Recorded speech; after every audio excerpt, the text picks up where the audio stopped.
Good morning. Good morning. First of all, congratulations on your great success. I mean, wow. I remember going to some LinkedIn events at the other building where it was just like, Reed and Keluo and Mario, and that was it. So you've come a long way, and congratulations. Tremendous job that you've done. I'm going to give you a little bit of my background, and then I'll talk about this process of enchantment. I worked for Apple from 1983 to 1987. I was Apple's software evangelist, so it was my job to convince people to write Macintosh software.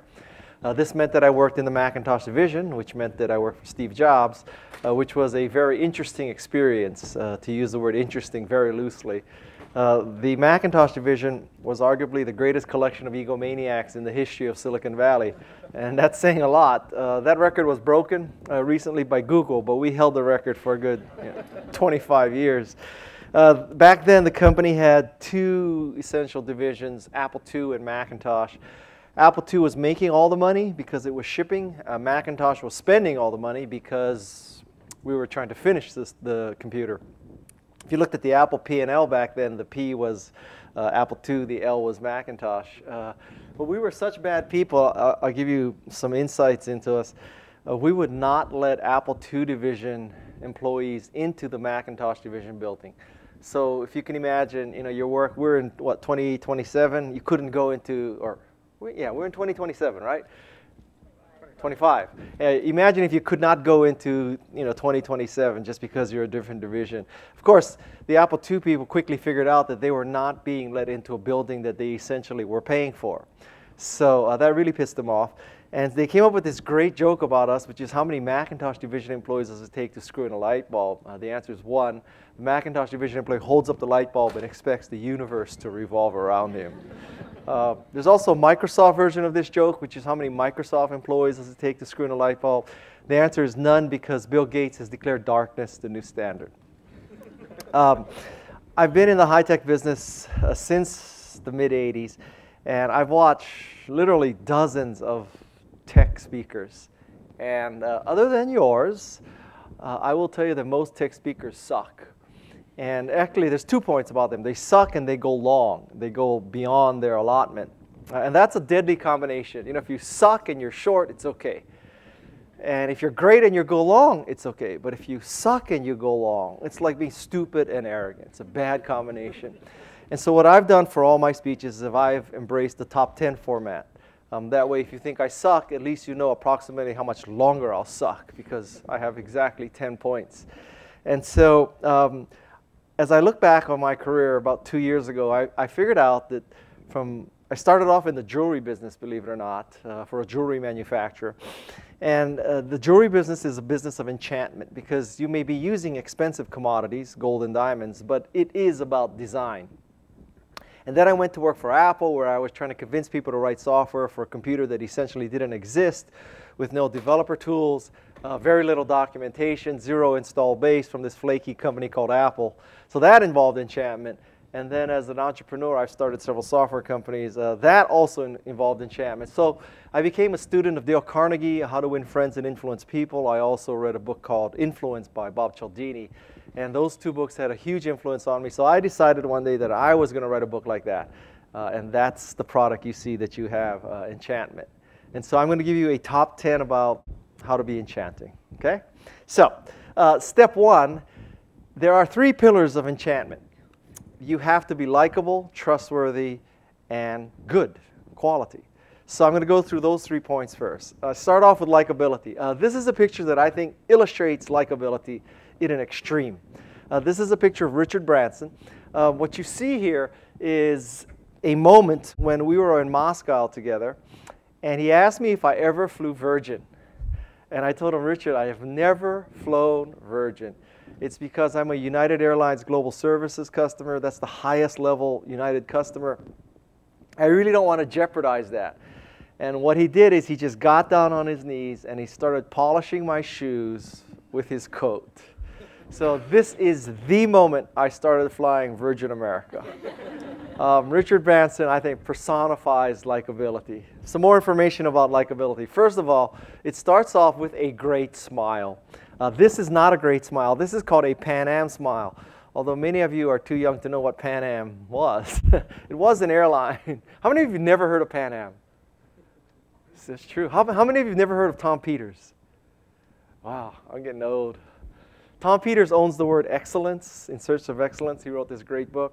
I'm trying to own the word enchantment. That's why I asked. So I have to be careful of my analogies here. So what happens with a not-so-great smile is you only use the lower part of your mouth. You only use your jaw. You're trying to grin and bear it like you're a flight attendant and you're really glad to see these people come on board. A great smile is called a Duchenne smile, and a Duchenne smile uses twice the number of muscles. It uses the jaw muscles and the eye muscles. And when you have a sincere Duchenne smile, you are actually creating crow's feet. You want crow's feet. Crow's feet is a good thing. No more Botox, no more plastic surgery. Crow's feet is in. Okay?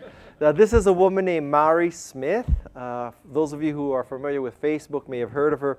She's a Facebook marketing expert. A friend of mine, when I saw this picture of her, I told her, you know, Mari, I would really like to use your picture for my speeches. The good news is I'll tell thousands of people about you every year. The bad news is I'm putting you in my speech because you have crow's feet. Luckily, she agreed. This is a great smile. This is using both sets of muscles. The next thing is I want you to take a look at this. I'm challenging you here.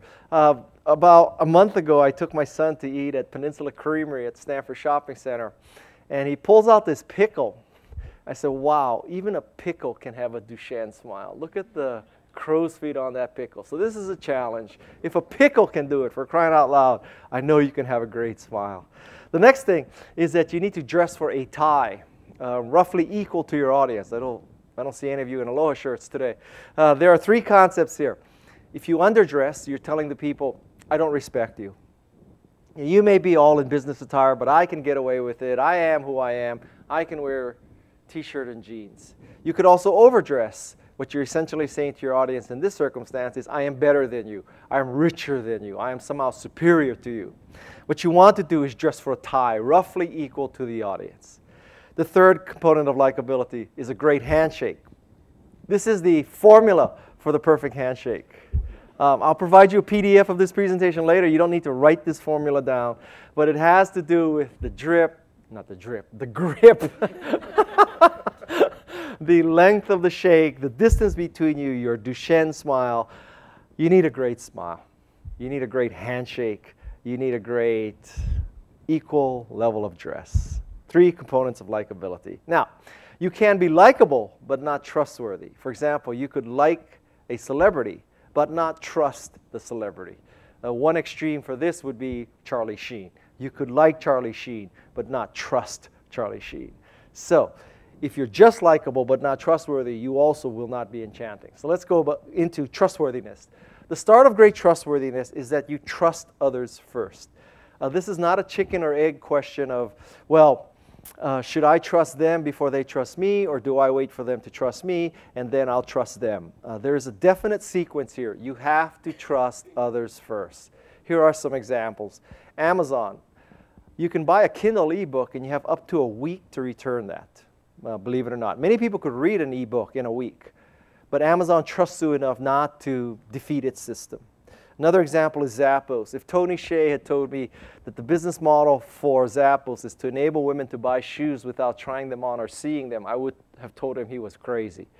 And yet Zappos has been a huge success. It's because Zappos has trusted women. It has told women, buy the shoe. If you don't like it, we will pay shipping both ways. But it trusted women enough not to abuse that system. Now women trust Zappos. And the classic brick and mortar example is Nordstrom. So the message here is, if you want to be trusted, you have to trust first. Next thing is, you need to become a baker, not an eater. Two kinds of people in the world. An eater sees the world as a zero-sum game. What I eat, you don't eat. And more importantly, what you eat, I cannot eat. Therefore, I have to eat as much and as fast as possible. Bakers, by contrast, see the world very differently. Bakers see the world as not a zero-sum game, that the rising tide can float all boats. Bakers see the world as, I can bake more pies, I can bake bigger pies, everybody can eat pie. Bakers are more trustworthy than eaters. In your marketing efforts, think baker, not eater. The last thing is you need to default to yes. That is to always have this positive attitude, always be thinking, the people I meet, that I encounter, what can I do for them? If they ask me to do something, I will default to yes. Now, you may be thinking, wow, that could really get you in trouble. What if they ask you to do unreasonable things? And I'll tell you, it's been my experience that very, very few people ever ask you to do unreasonable things. And in fact, in the 2 or so decades that I've done it, I can count on one hand the number of times that people have tried to get me to do unreasonable things. And arguably, those people were not worth enchanting. So it's much better to go through life defaulting to yes, trusting people before they trust you, and thinking as a baker, not an eater. That'll make you trustworthy. The final step is to create this perfect product, this perfect service. How do you do that? There are 5 qualities of what I think is a great product or service. The acronym is DICEE. The first quality is great products and services are deep. You can do a lot of things with LinkedIn. You have answers, right? You have obviously this 6 degrees of separation theory. Now you can research companies. I mean, there's a lot of stuff on LinkedIn. It's a very deep service. Great products are deep.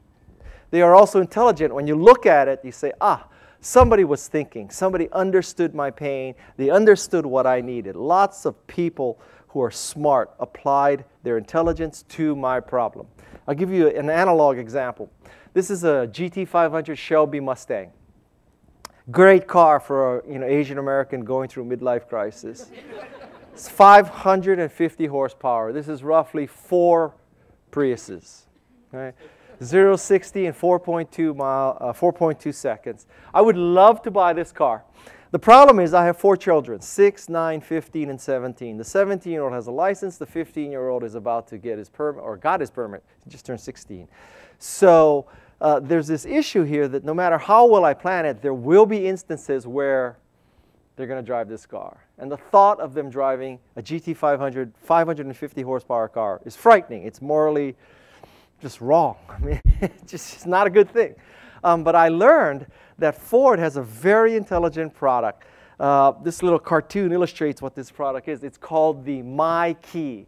And what the My Key enables you to do as a parent is you give your teenage son the My Key. They can drive with their brother.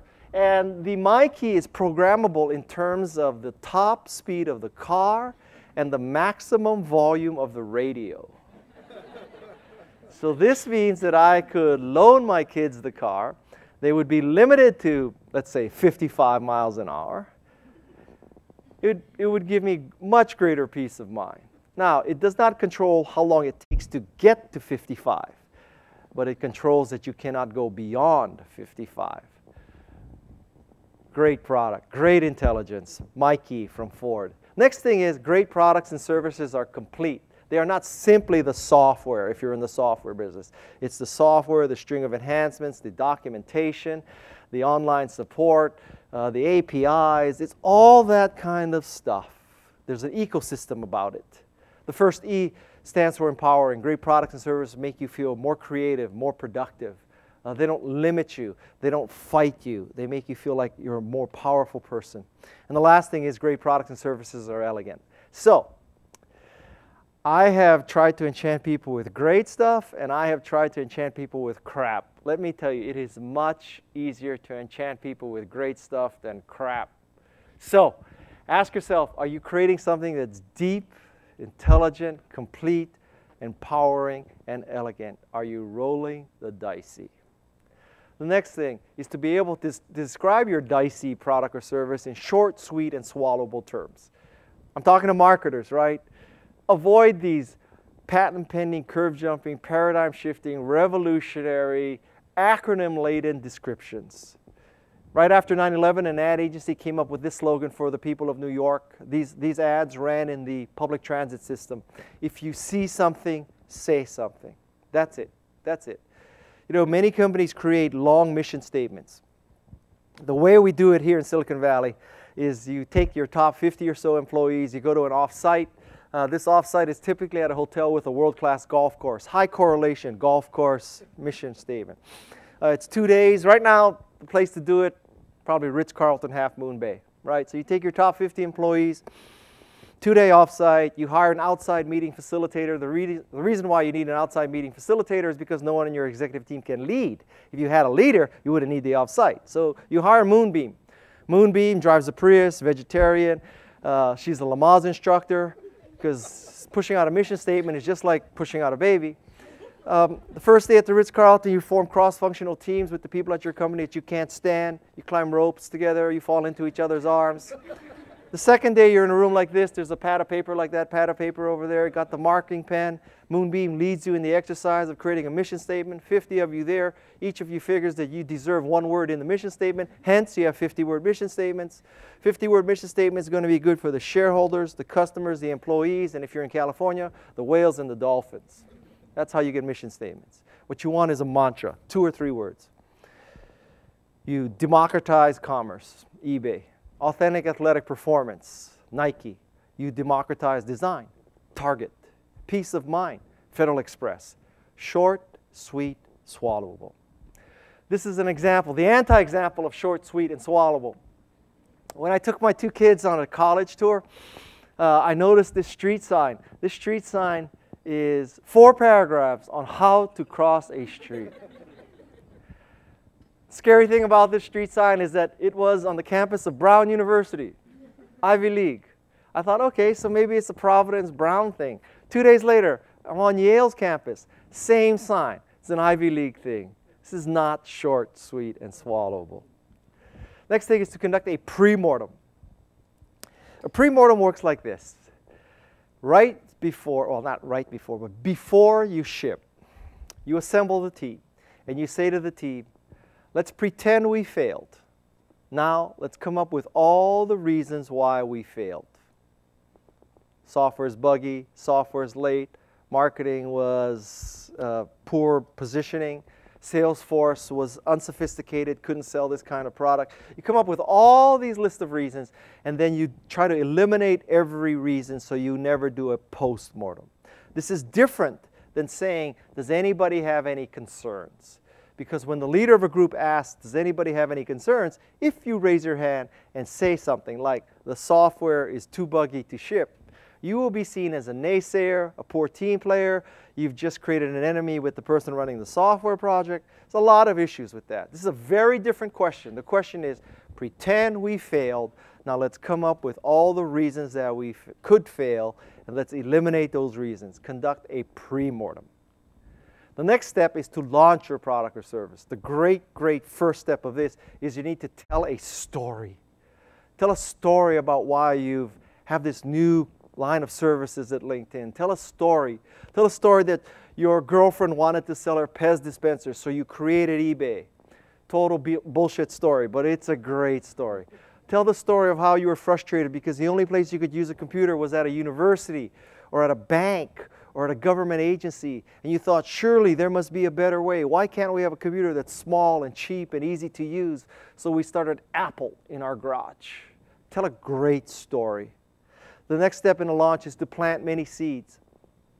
I think there are 2 kinds of marketing these days. Marketing 1.0 is top-down. You identify who the key opinion leaders are in an area, you suck up to them, you hope they write about you in the Wall Street Journal, Wired, CNET, Washington Post, New York Times. Those oracles, those great powerful people, typically white men, they write this great article, they tell the hoi polloi to use your product, they make your product. That was marketing 1.0. Marketing 2.0 is very different. Marketing 2.0, I believe nobodies are the new somebodies. So it's people like LonelyBoy15 on Twitter. He has 50 followers, not 50 million. He's not Lady Gaga. He's not Paris Hilton. He's not Walt Mossberg. He's not John Markoff at the New York Times. You've never heard of him. He has only 50 followers. But these people with 50 followers contact their 50 followers, and they contact their 50 followers. And one day you wake up and you're a huge success. At that point, the New York Times, Wired, CNET, the Wall Street Journal, everybody has to cover you. Okay? This is about tipping. I don't think products and services tip anymore because some oracle on high has declared you a good thing. It's because the nobodies of the world have embraced you. Twitter is 5 years old. You know what? Show me an article that's 5 years old that some oracle said, I've seen the future of communication. It's Twitter. People are sending out 140-character messages. My cat rolled over. The line at Starbucks is long. That's the kind of messages going out today. But someday, Twitter will bring down governments. It'll be so powerful. Nobody said that 5 years ago. The truth is that at South by Southwest 5 years ago, a lot of nobodies embraced Twitter to tell people where to go at South by Southwest. And it took off from there. If you believe in this theory of marketing 2.0, you have to plant many seeds, because it's easy to identify the right person at the New York Times or the Wall Street Journal. It's very hard to find Lonely Boy 15. In fact, Lonely Boy 15 pretty much has to find you. And the way you get Lonely Boy 15 to find you, you have to plant many seeds. Get your product, get your service out there. Achieve critical mass from the bottom up. The next thing is to use salient points when you describe your product or your service. On the left side, you see what the industry likes to use. On the right side, you see what people care about. The industry likes to describe mileage in terms of miles per gallon. What people really care about is yearly costs. In the not-for-profit business, not-for-profits measure their endowment, their size of their fund in terms of dollars. When people give money to a not-for-profit, they care about how many months of food does this $500 buy. It's not the money, it's how many months of food.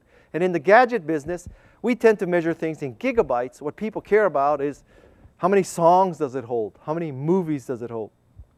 Is there an app for that? Which is very different. People don't wake up in the morning saying, God, if I only had 64 gigabytes, I would be happy. That's not the conversation people have. Use the things on the right side. Next point is to overcome resistance to your enchantment. In the mid-'80s, believe it or not, the electronic gaming business was so tarnished that retailers did not want to stock electronic games. Nintendo, seeing this, had a problem because it had an electronic game. So what it did is it added this robot to the game, and it repositioned their game to be a toy, specifically an educational toy. And then it convinced kids to ask their parents for Christmas for an educational toy to learn robotics. That is very different than a kid asking for a game. That's how it overcame resistance. Another way, provide social proof. I think one of the ways iPod succeeded is because iPod had a very unusual white earbud. You started noticing people with white earbuds. That equaled iPod. Eventually you bought an iPod. That meant that more people saw white earbuds. More people saw white earbuds. More people were assured that iPod was good. More people bought more iPods. More people saw more white earbuds. More people bought more iPods. It became an upward spiral. Somehow provide social proof. Next thing is to agree on something. That is, when you encounter resistance, there are two logical reactions. One is to break down the resistance. That very seldom works. The other way is to find some little point to agree on. In the Macintosh world, we failed at spreadsheet, database, and word processor in the mid-'80s. There was one point that Apple and its customers did agree on, though. It was desktop publishing. Aldus PageMaker desktop publishing product saved Apple. If it wasn't for Aldus PageMaker, there would be no Apple today. We'd all have phones that lasted more than a day. We'd have phones that had great data networks. It would be a different world. It would be a different world. Aldus PageMaker was a gift from God to Apple. It saved Apple. I believe in God. One reason why I believe in God is there is no other explanation for Apple's continued survival than the existence of a benevolent God. Okay? So you may be wondering, what the hell does this have to do, this picture of opera, have to do with this recommendation? There's a story in political science. And the way it works is these two diplomats were trying to negotiate a settlement between their two countries, and they were getting nowhere. And finally, one diplomat said to the other, we have to come to some conclusion by Friday, because on Friday I need to leave. I need to leave because I promised my wife I would take her to an opera. I hate opera, but I promised my wife I have to leave. The other diplomat said, oh, your wife forces you to go to opera too? I hate opera too. From that little agreement on something totally unrelated to their diplomatic relations, they formed a relationship that eventually solved the problem. Find something that you agree on. Whether it's desktop publishing or your dislike of opera, agree on something. The next thing to overcome resistance is to be sure that you enchant all the influencers, not just who you think the decision maker is. Many people think it's the father in a family. 80% of the time you'd be wrong. It's really the mother. It could even be the sister-in-law. It could be the grandfather. In my specific family, it's the daughter. I have a 9-year-old daughter. Whatever my daughter wants happens. That's it. That's it. You want to get to me? Get to my daughter. Okay? My daughter is the greatest influence in my life. Get to my daughter. And while I'm on the subject of my daughter, I want to tell you something. If you really want to learn about marketing, really, truly want to learn about marketing, you need to do this. You need to rent or buy the Justin Bieber movie, Never Say Never. How many of you have seen this movie? How many dare admit? One person. One sophisticated marketing person in this marketing offsite. Okay, tell me, did you not learn a lot about marketing in that movie? Learned a lot about perseverance, a lot about grassroots marketing. Right. Got out and worked the radio stations. Right. And his mom and YouTube made it successful, right? It wasn't $250 million from some label, right? So, right. And she planted many seeds. He works his ass off. Many of you might be mentors or seeking a mentor relationship. You should watch the relationship between Justin Bieber and his vocal coach, right? Very interesting. You want word-of-mouth marketing? Watch how Justin Bieber sends his staff into the parking lots of concerts and finds girls who don't have tickets and gives them tickets. It's just the pure joy that those girls get out of those tickets. Truly, truly amazing. I give you a money-back guarantee. If you rent or buy the movie and you don't learn anything about marketing, I will give you the money back. I'm telling you. You need to. That's what you should do. You should, at this next offsite, you should play that movie. I'm telling you. I guarantee you, you will learn about marketing. Okay, so now we're going to make one of the more amazing transitions you've ever seen in the history of speaking. We're going to go from Never Say Never to the Grateful Dead. Step 6 is to make your enchantment endure, like the Grateful Dead. They've endured for decades. One reason why the Grateful Dead has endured is because at their concerts, unlike any other group, they have a special area that they reserve for tapers. Not that anybody uses tape anymore. And what do tapers do? They record the concert. The Grateful Dead encourages its audience to record the concert to share the music. Little bit controversial, right? While the rest of the RIAA is suing little old ladies for downloading cello music, the Grateful Dead is providing areas at Shoreline for you to record their music so you can share it, so you can become a Grateful Dead evangelist. This has helped the Grateful Dead endure. More ways to endure. Build this ecosystem. The totality of all the companies and the developers and the consultants and the career planners and all the people who could help LinkedIn. The totality, not just who's in this room, not just who's in these buildings, but all the outside. Who else can help you? The authors, the consultants, the webinar companies, all these kinds of people. You want all these people pulling for you. You want them filling out holes in your product offering that you cannot fill. Build that ecosystem. Next thing is to invoke reciprocation. Reciprocation is a very powerful thing to make your enchantment last. 2 illustrations. First, this is a carpet that depicts the war between Italy and Ethiopia. The Italians invaded Ethiopia in the 30s, believe it or not. And when they did, the people of Mexico collected money and sent money to the Ethiopians to help them finance their defense of the country.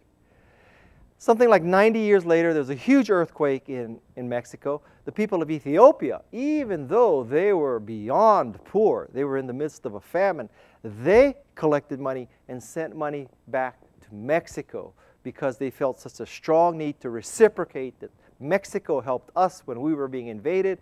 We need to help Mexico when it has an earthquake. Second example, right after the Civil War, the people of New York bought the people of Charleston a fire truck because they heard that the people of Charleston were using a bucket brigade. Actually, they bought them 2 fire trucks because the first one was on a ship that sank. Fast forward 150 years, right after 9/11, guess what the people of Charleston did for the people of New York? They collected $500,000 and they bought a fire truck for the people of New York. They reciprocated 150 years later. That's how strong reciprocation is. 2 power tips for you about reciprocation from Bob Cialdini, the author of Influence. First, if you're defaulting to yes, if you're thinking like a baker, not an eater, you're helping people, you will be thanked. And when you are thanked, I will give you the optimal answer. So let's say that I do something for you, and you thank me. So what I say to you optimally is, I know you would do the same for me. I'm telling you you're a good person, right? I know you would do the same for me. I'm also telling you, I know you'll do the same for me. I'm just telling her, yes, I understand. I did something for you. You owe me. Second power tip about reciprocation, enable people to pay you back. I did not say, I know you'll do the same for me, but don't bother. Don't worry about it. You've done enough. Don't worry about it. Because even if you say that, the karmic scales are unbalanced. She knows she owes me something, right? And so our relationship is kind of stuck. If I don't give her a way to pay me back and clear the decks, she cannot ask me to do more. I may be perfectly willing to help her more. In fact, I am, because I'm defaulting to yes. But she hesitates to ask me. So what I need to do to get our relationship become even more enchanting is I need to enable you to pay me back so that you feel like the decks are cleared, the ledger is equal again, and we can go and do more things together. Enable people to pay you back. It's good for you. It's good for them. 2 power tips on reciprocation. The last point in making your enchantment last is do not rely on money. I'm not against compensation. Don't get me wrong.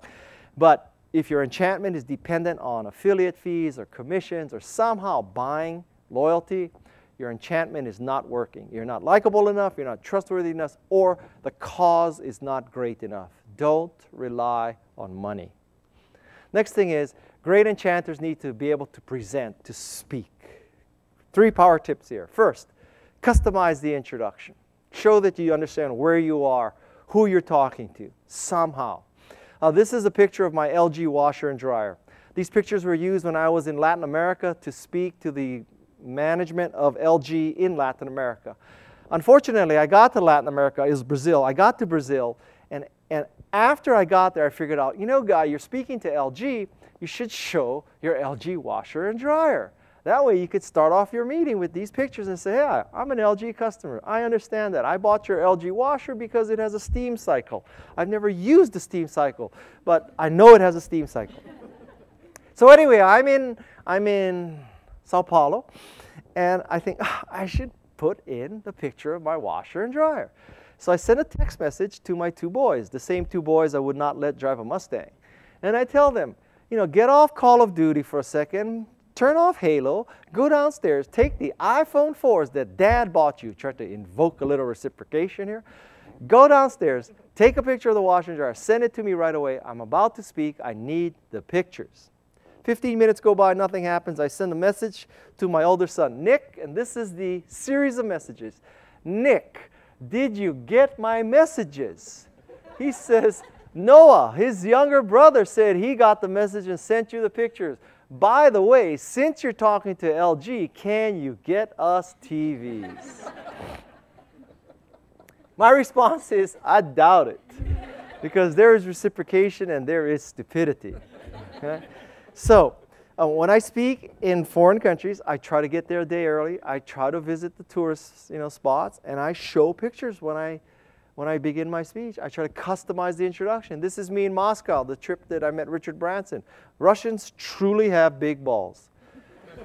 This is me in Scotland, where I learned about haggis, which is not something I'd recommend. I learned about this guy by watching Andrew Zimmern's Bizarre Foods. You watch Bizarre Foods? I love Bizarre Foods.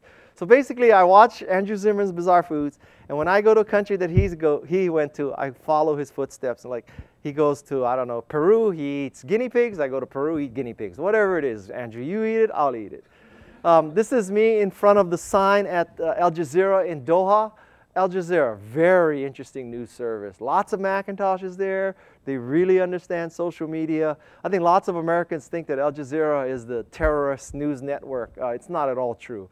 Very nice people there. And this is my happiest moment. This is me trying on a fez. And, talk about Duchenne smiles. That guy is happy. This is at the Grand Bazaar in Istanbul. And Istanbul arguably is the most enchanting city in the world, or it's probably the most enchanting city I've been to. So Istanbul. Next thing, when you make a presentation, crying out loud, sell your dream. Not patent pending, curve jumping, revolutionary stuff. Okay, everybody says that.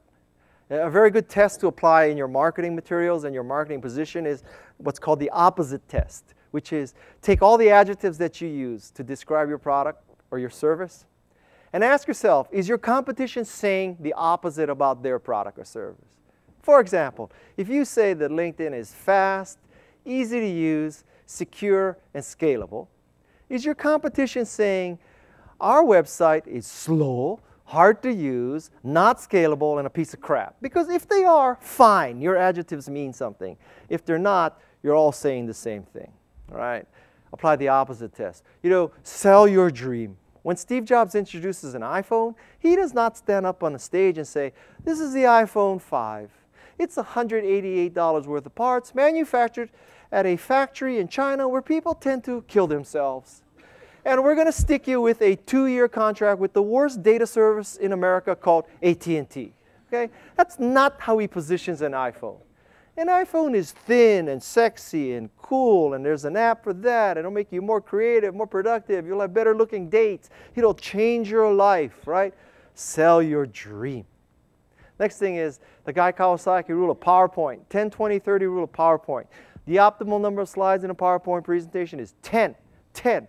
You'd be lucky to get 10 points across. Now, many of you are looking at me thinking, yeah, Guy, right. You've just used 40 slides so far, right?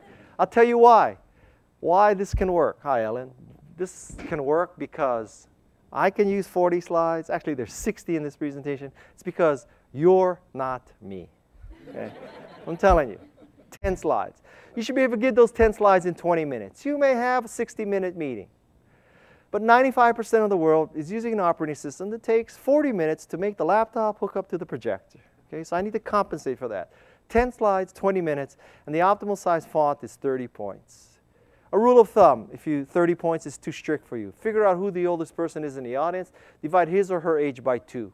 60-year-old divided by 2, 30 points. Pitching to 50-year-olds, divide by 2, 25 points. You know, venture capitalists are getting younger, managers are getting younger, partners are getting younger, recruits are getting younger. God bless you. Someday you may be presenting to a 16-year-old VC. Use the 8-point font. Right? Until that day, 10 slides, 20 minutes, 30-point font. The 8th thing is to use technology to be enchanting. It is a great time to be a marketing person. Arguably the best time ever. Because everything is fast, free, and ubiquitous, right? Facebook, fast, free, ubiquitous. Twitter, fast, free, ubiquitous. Google Plus, as soon as they open it up for brands, will be fast, free, and ubiquitous. Hallelujah. You don't need to run Super Bowl commercials anymore. You just do everything, word of mouth. It's a great time. Step 1 in using technology. Remove the speed bumps to your technology. This is a screenshot of CAPTCHA. The purpose of CAPTCHA, as we all know, is to reduce the number of people who use your service, right? So, this first word in CAPTCHA is Holber, H-O-L-B-E-R, not so bad. The problem is the second word. What is that second word? Does anybody know what that second, does anybody even know what language it is? Hebrew. You have a Hebrew keyboard? No. Okay. So you couldn't type that in even if you wanted to. And the irony of ironies is that this Hebrew word, of all words in the Hebrew language, is the Hebrew word for obstacle. Obstacle. How appropriate. CAPTCHA with a Hebrew word for obstacle. One of you in this room knew that it was Hebrew. She doesn't have a keyboard. None of you could get past this CAPTCHA system. Zero. Zero. I'll show you a good example of removing the speed bumps. It's a company called Longevity. They install solar panels. What's one of the speed bumps in solar panel installation? You have to make an appointment, you have to come to your house, estimate it, measure your roof, do all that kind of stuff, right? Longevity is very clever. They ask you for your home address. They go to a satellite photo. They look at your roof. They mock up, this is my house, they mock up what kind of solar panel they could put on your house. They can mock up how big this panel will be, how much the panel will cost, and how much power it can put out. All I had to do was give them the home address. I didn't have to meet them there. I didn't have to be home, nothing. That is removing the speed bumps to technology. Next thing, I think it's social media. If you are a celebrity, hallelujah. If you're Lance Armstrong, you could say, I hate French people. Okay, I understand that. Or if you're Lance Armstrong, you say, I just had another shot. Okay, I understand. That's interesting. If you're Shaquille O'Neal, you say, I'm sick of my job. I'm thinking of retiring. That's interesting. I grant you that. But if you're not Shaquille O'Neal, if you're not Lance Armstrong, in social media, you have to provide value. I think there are three kinds of value. Information, what just happened. Insights, what does it mean that this happened? And finally, how do I make this not happen to me? In social media, if you're not providing insights, information, or assistance, I think you'll fail. That's what it takes. I think that, basically, Twitter is a link economy, and Facebook is a picture economy, and Google Plus is to be determined. But I got to tell you, how many of you are on Google Plus already? Oh, I love to see it. Google Plus just rocks. I mean, if in a situation where, starting from scratch, if somebody said, okay, Guy, here are three systems, Facebook, Twitter, and Google Plus. Pick one right now. Without having been on any of them, I'd pick Google Plus. I think Google Plus, the ability to thread, the ability to edit, the ability to put inline pictures big, the fact that when you mention somebody and you +1 the name, you know that that person is going to get an email that says you've been mentioned by Guy. It's much more likely that the conversation can exist. I think Google Plus just rocks. Google Plus is just great.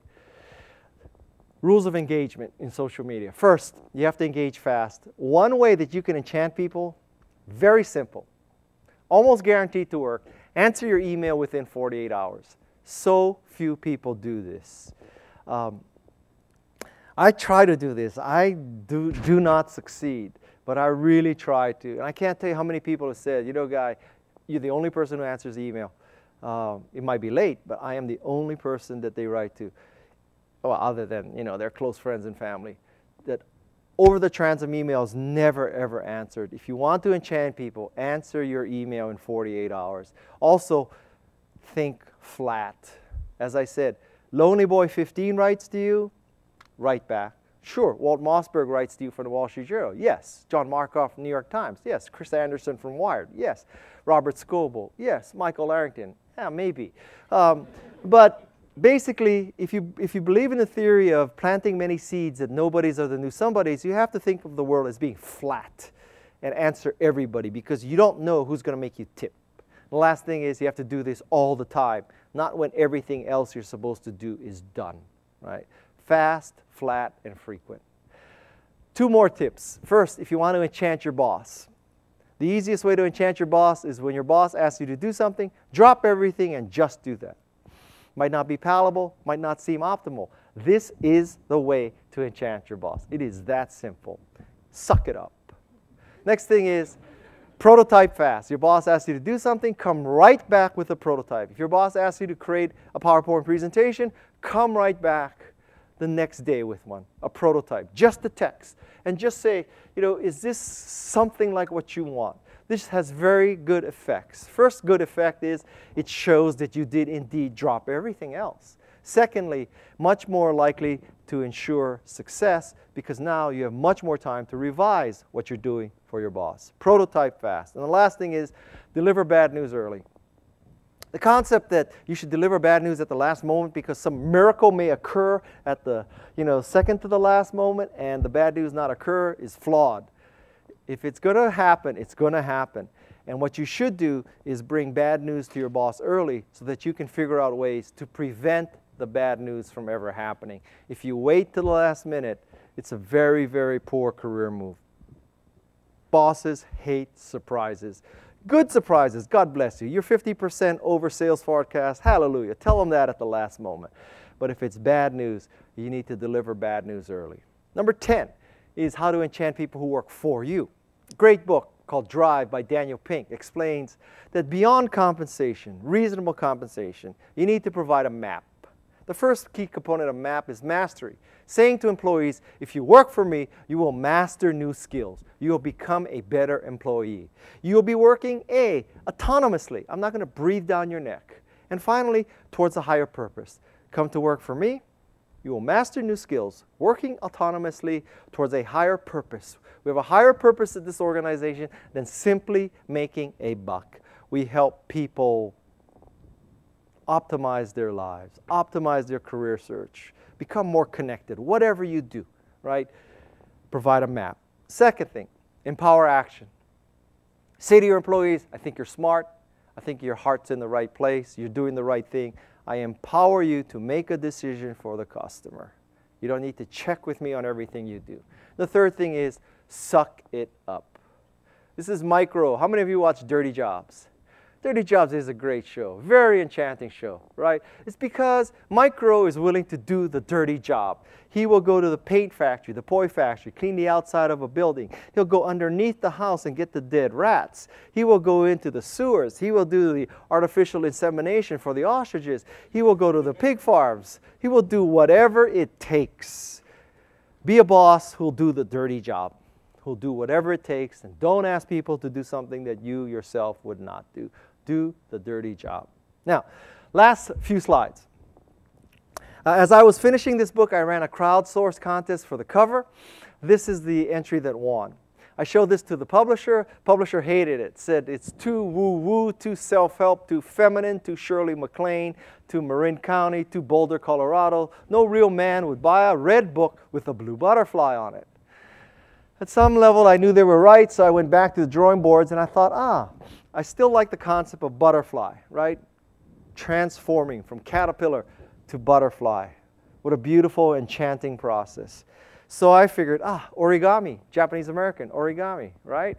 I don't know jack about origami, but I can use Google. So I type in origami butterfly, and I come across this butterfly. This is called the Alexander Swallowtail, made by a guy named Michael LaFosse, who's basically the Wayne Gretzky of origami. And so I contact Michael LaFosse, and I say, Michael, I need a butterfly. I need an origami butterfly. I want it to be blue.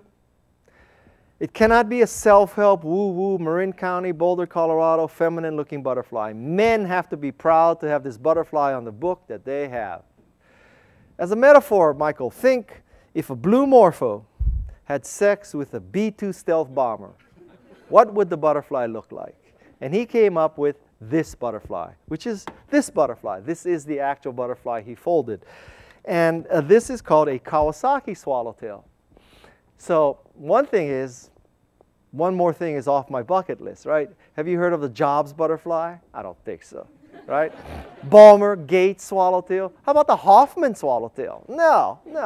It's Kawasaki swallowtail. I have a butterfly named after me. And so that became the cover. Now, a few things I have to explain with this slide. You all have copies, and I'll be happy to sign them. And I'm going to sign them, resisting you is futile. Why do I sign the outside? It's faster, number one. Number two, the reason why you get a book signed is to show off that you met the author, that you know the author. Why would you have it signed on the inside? Who's going to know except you? Who's going to open your book? Only you. You put it on the outside. It's like, all of you are millionaires now, right after the IPO. If you're going to buy a Ferrari, buy a red Ferrari. You don't buy a white Ferrari, buy a red Ferrari. You're going to flaunt it, go for it. So that's why I sign the outside.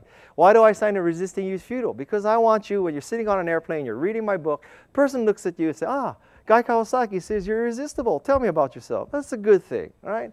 So now, I also have to explain that my writing is not so good. So that's why I explain what it says. It says resisting you is futile.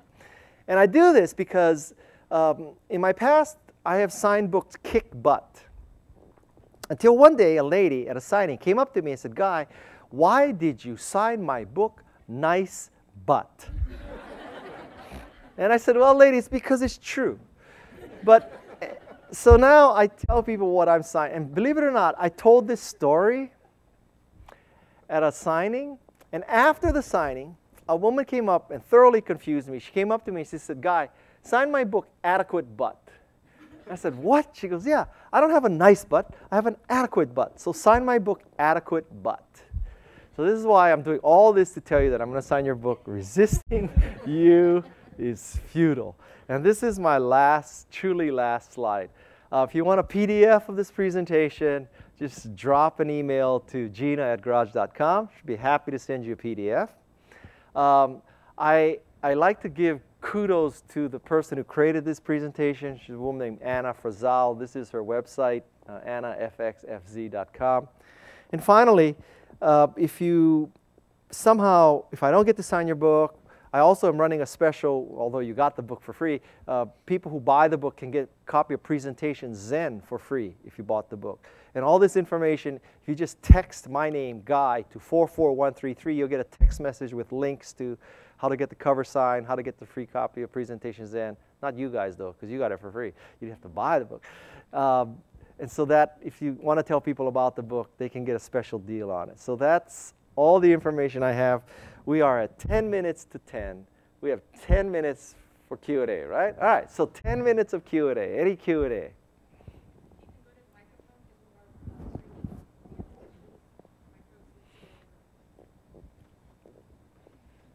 Or not.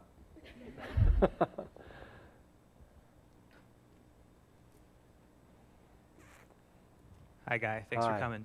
The one question I always like to ask the speakers is, as you look at our product set, what do you like? What do you dislike? Where can we improve?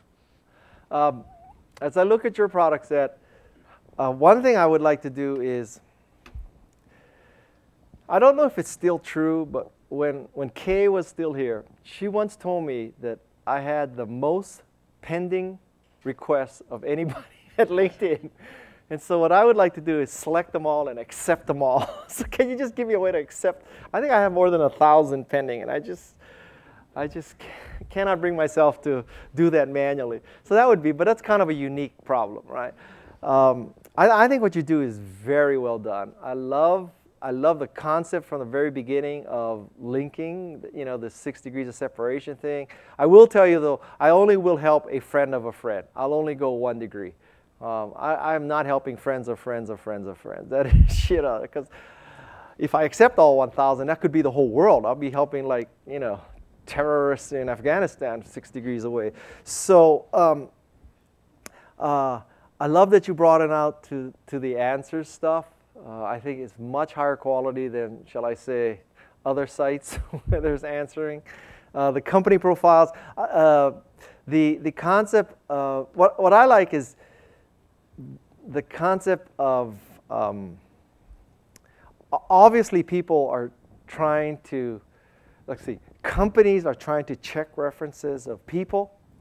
I love the concept of using it in reverse where, you know, someone made me an offer. I would like to check people who worked at the company, who worked for him, to see if I should work for this person, which is kind of reverse from how most people use it, right? They're trying to be found. I love the concept that you could check out your boss to see, you know, for example, you could ask your people who worked at Apple at the same time as me, you know, does Guy really believe in enabling people to achieve mastery while working autonomously towards a higher purpose? And so I think that's a great, you should, as the economy comes back and we go from, you know, buyer's market to seller's market, I think it'd be very interesting use of what you do. Very interesting. Okay, what else?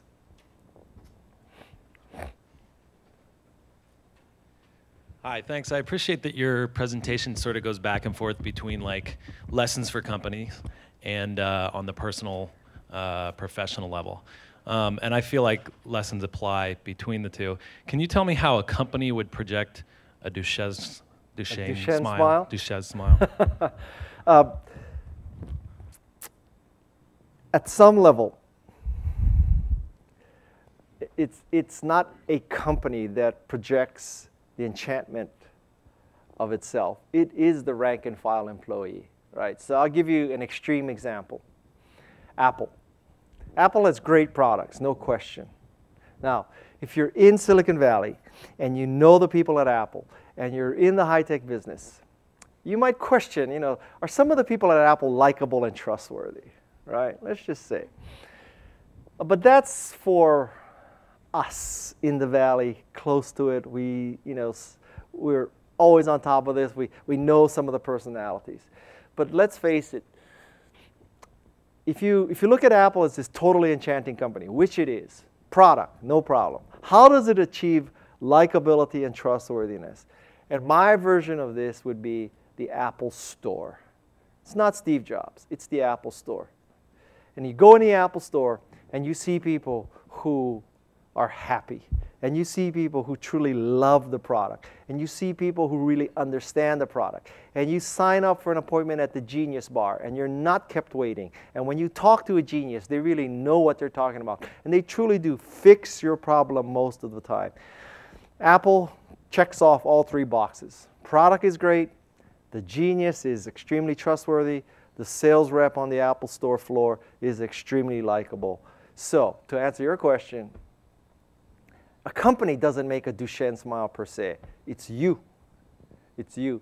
And if you're all a bunch of grumpy, arrogant assholes, you will not have an enchanting company. That's just it. Reed could be an asshole. He could be unenchanting, unlikable, whatever.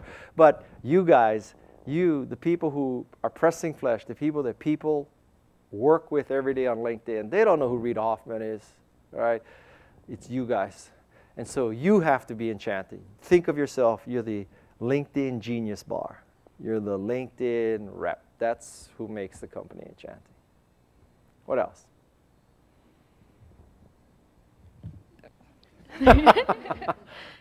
So I like how you broke out the value propositions to users as in, I guess like, I forgot the 3. I was like, oh, I totally forgot. I just had a brain freeze. That's okay. But I guess we are often perceived as a very utilitarian kind of site. How can we bring enchantment to users who are looking for those insights and information and assistance, but have it, actually enchant them rather than just help them? So you know what? You're only as utilitarian as you believe. Okay, so you have to get that out of your brain. And to many people, you could make the case that a computer is utilitarian. You plug in numbers, you get numbers back out, right? But to an Apple employee, Macintosh is magical. And you could make the case that a phone is a phone. You dial freaking numbers. How enchanting could an iPhone be? But it is. And so you have to think of yourself that LinkedIn is enchanting. LinkedIn connects you to people. That LinkedIn can optimize your job search. LinkedIn can optimize finding candidates. You could really understand a candidate because you could, if you're thinking of hiring Guy as a VP of marketing of LinkedIn, you could see in his record that he worked at Apple from 84 to 87. You could find, people in your circle of friends who worked at Apple from 84 to 87. You could find out is Guy really good or not. And so there's nothing utilitarian about that. So you just have to believe in your heart that you don't have a utilitarian service. And that, as I said, as the recession ends and people have multiple job offers, you should do research on the person you're working for and not just base it on gut level and base it on the financial package and all that. There's a lot of other variables. So I think about 5 years ago, I wrote an article about top 10 ways to use LinkedIn. And to this day, that article has tremendous traffic. And it's all about these things to, how to check up on your boss. What's it really like to work at Microsoft? This kind of a reverse search concept. You need to think of all those magical things that you can do with LinkedIn that you could not do before. And there's a lot of enchantment here. But, I mean, you can't have it in your brain that, you're utilitarian. Because if you are evangelistic about something, you could make almost anything seem interesting. Nuts and bolts. B2B could be evangelistic and enchanting. It's all in perspective. Truly it is. Okay? What else? What companies in the last 6 months have done campaigns that you've just looked at like, wow, that was brilliant or simple, or why has no one thought of that before? Well, a very obvious example is Google+. Because, like, I was all ready to condemn Google+. I mean, this is Buzz 2.0. And, out of Google comes this most amazing social networking platform that I never would have predicted. So that is one example of extremely enchanting product. I can give you some more utilitarian examples. I have a Dymo laser writer twin turbo label printer, and to my utter amazement, you're online now, go look that up. Twin turbo Dymo label writer, because you can put 2 rolls of labels in there. One's postage, one's label. So you can print postage and print your label. It's just fascinating for me. I just love that. The other day I saw a car. Range Rover's coming out with a car called an Evoque, E-V-O-Q-U-E.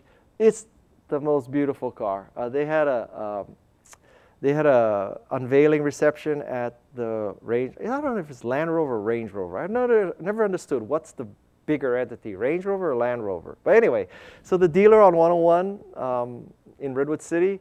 So the Evoque, it's a really enchanting car. So I mean, those are some examples of stuff that I found totally enchanting. Now, you know, one thing you have to understand is that not everybody finds the same thing enchanting. I find Google Plus extremely enchanting. I suggest, you know, probably people on Twitter don't.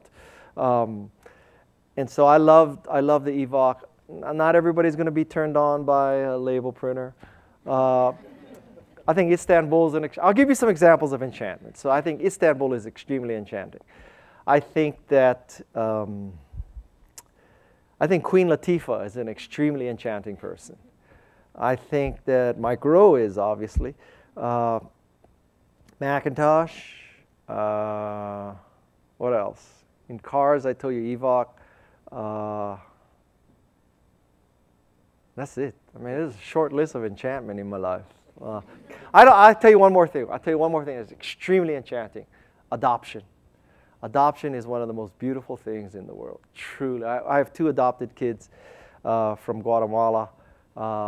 We adopted, see, we had 2 boys first, and then my wife wanted a girl for sure. And then I guess statistically, if you have 2 boys, biologically, guess what you're going to have the 3rd time?